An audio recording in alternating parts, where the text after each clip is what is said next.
ஐம்பெருங்காப்பியங்கள்ல 3வது காப்பியமான சீவக சிந்தாமணி. இதோட ஆசிரியர் யார் அப்படின்னு பாத்தீங்கன்னா திருத்தக்க தேவர். அவர் ஒரு சோழ மரபினர் மற்றும் சமண சமயத்தினை சார்ந்தவர்.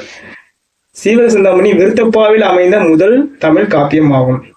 இந்த காப்பியம் 13 இலம்பகங்களும் 300க்கும் மேற்பட்ட பாடல்கள், அதாவது 3000 கொண்டது. நாமக்கல் இலம்பகம் முதல் முத்தியலகம் வரை இதுல இருக்கு. அதுல முதல் 4 முக்கியமானது அப்படி என்னன்னா, கல்வி கற்றது எதுல அப்படின்னா நாம களி இலம்பகம், அப்புறம் கட்டியங்காரனை வென்று நாட்டை அடைந்தது எந்த இலம்பகம் அப்படின்னா மண்மகள் இலம்பகம். ஆட்சி செய்தது எதுல பாத்தீங்கன்னா பூமகள் இலம்பகம்.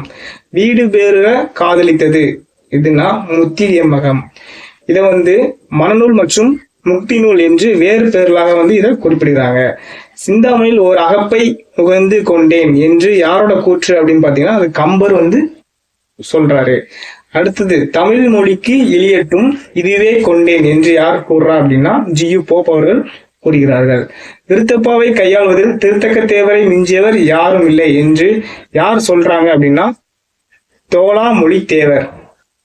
இதுல கதை சுருக்கம் இதுல அப்படி என்னன்னா, ஏமாங்கத்து நாட்டு சச்சந்தன் மனைவி விசையை மீது களி பெருங்காதல், அதனால ஆட்சியை யார்கிட்ட ஒப்படைக்கிறார் அப்படின்னா கடியங்காரன் என்ற அமைச்சரிடம் அந்த ஆட்சியை ஒப்படைக்கிறாரு.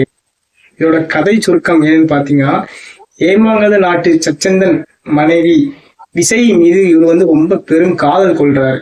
அதன் காரணமாக அந்த ஆட்சியை யார்கிட்ட ஒப்படைக்கிறார் அப்படின்னா அவரோட அமைச்சரான கட்டியங்கனார் என்பவர்கிட்ட ஆட்சியை ஒப்படைக்கிறாரு. போரின் சூழ்ச்சியால யாரு சச்சந்தன் மடிவு விடுகிறார். அதனால அவங்க கருவுற்று இருக்கிற ஒரு மனைவி ஒரு மயில் பொறியில அவரை ஏத்தி தப்பிக்க வைக்கிறாரு. அந்த அவரோட மனைவி விசை இடுகாட்டுல சீவனை பெற்று போட்டு அவங்க என்ன பண்றாங்க, தவம் செய்ய சென்று விடுகிறார்கள். அந்த பெற்று போட்ட சீவகனை வணிகன் கந்துங்கடன் என்பவர் எடுத்து வளர்க்கிறாரு. கல்வி பயிற்சி யாரிடம் பெறுகிறார் அப்படின்னா அச்சனந்தி என்பவரிடம் என்ன பண்றது, கல்வி கற்கிறார். யார் கற்கிறார்? இவர் சீவகன் அச்சனந்தி என்பவரிடம் கல்வி கற்கிறாரு. சீவகன் தன் நண்பனுக்கு கோவிந்தையை மனம் செய்து வைக்கிறார். கோவிந்தை அப்படி யாரும் பார்த்தீங்கன்னா அந்த சீவகனோட மாமன் மகள். இந்த மொத்தம் சீவக சிந்தாமணியில் மொத்தம் எத்தனை திருமணங்கள் இடம்பெற்றிருக்கு அப்படின்னு கேட்டாங்கன்னா மொத்தம் 9 திருமணம். இந்த 9 திருமணம் யாரு எப்படி அப்படின்னா சீவகன் 8, அவரோட நண்பனான பதுமன், இப்ப பார்த்தோம்ல அவரு கோவிந்தே அவரோட மாமன் மேல கட்டி வைத்தாங்க, நண்பன் பதுமன் ஒருத்தர், மொத்தம் 9 திருமணம்.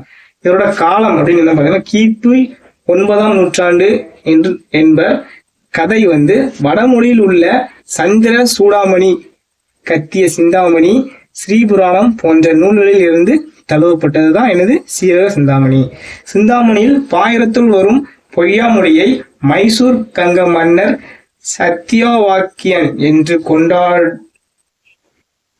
சிந்தாமணி பாயிரத்தில் வரும் பொய்யாமொழியை மைசூர் கங்க மன்னன் சத்தியவாக்கியன் என்று காசு பிள்ளை என்ன சொல்றாரு அப்படின்னா, என்னதான் இது 9ஆம் நூற்றாண்டா இருந்தாலும் சிந்தாமணி பாயிரத்தில் வரும் பொய்யாமொழியை மைசூர் கங்க மன்னன் சத்தியவாக்கியன் என்று கொண்டாலும் இந்நூலின் காலம் 10ஆம் நூற்றாண்டின் முற்பகுதியாகவே இருக்கும்.